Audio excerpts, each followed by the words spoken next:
బెంగళూరులోని రామేశ్వరం కేఫ్లో పేలుడు జరిగింది. 5గురికి గాయాలయ్యాయి. వీరిలో 3 సిబ్బంది ఉన్నారు.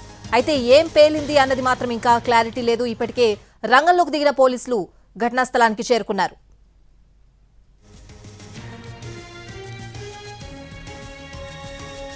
బెంగళూరులోని రామేశ్వరం కేఫ్లో పేలుడు జరిగింది. 5గురికి గాయాలయ్యాయి. వీరిలో 3 సిబ్బంది ఉన్నారు.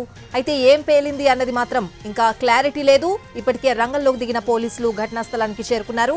ఇదే అంశానికి సంబంధించిన పూర్తి అప్డేట్స్ అడిగి తెలుసుకుందాం. మా ప్రతినిధి ఆశ ఉన్నారు. ఆశ, ఏం జరిగింది?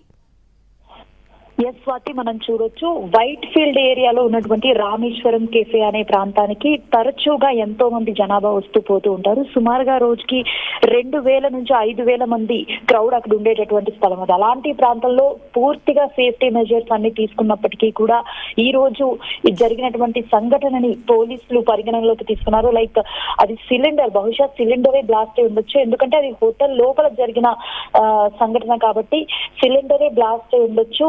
అదే అక్కడ వర్క్ చేసుకున్నటువంటి స్టాఫ్ 3 గాయపడ్డారు. అలాగే వచ్చిన కస్టమర్లు 2 గాయపడినట్టుగా కూడా గుర్తిస్తున్నారు. సో దీన్ని వారు అన్ని సేఫ్టీ మెజర్స్ తీసుకున్నా కూడా ఇలా జరిగింది అని ఒక మిస్టీరియస్ బ్లాస్ట్ గా దీన్ని భావించారు. మొదట్లో అది ఒక బాంబ్ బ్లాస్ట్ గా ప్రతి ఒక్కరు ఊహించారు. అయినప్పటికీ అది సిలిండర్ బ్లాస్ట్ అని చెప్పి పోలీసులు చెప్తూ ఉన్నారు.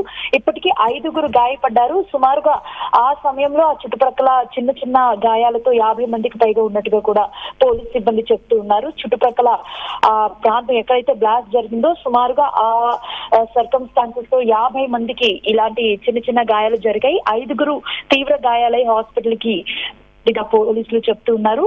తరచుగా అంతమంది జనాభా ఉండే ఆ హోటల్లో ఎప్పుడు ఇలాంటి సంఘటన జరగలేదు. ఒక్కసారిగా ఇలా జరగడంతో పూర్తిగా చుట్టుప్రక్కల ఉన్న వారంతా కూడా అది బహుశా బాంబ్ బ్లాస్ట్ అన్నట్టుగా కూడా షాక్ కి గురైనటువంటి పరిస్థితి ఏర్పడింది. స్వాతి.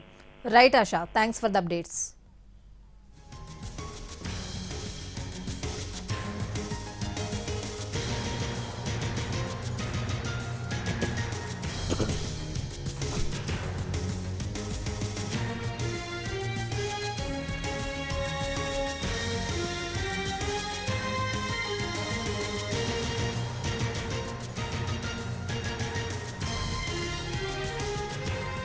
బెంగళూరులోని రామేశ్వరం కేఫ్లో పేలుడు జరిగింది. 5గురికి గాయాలయ్యాయి.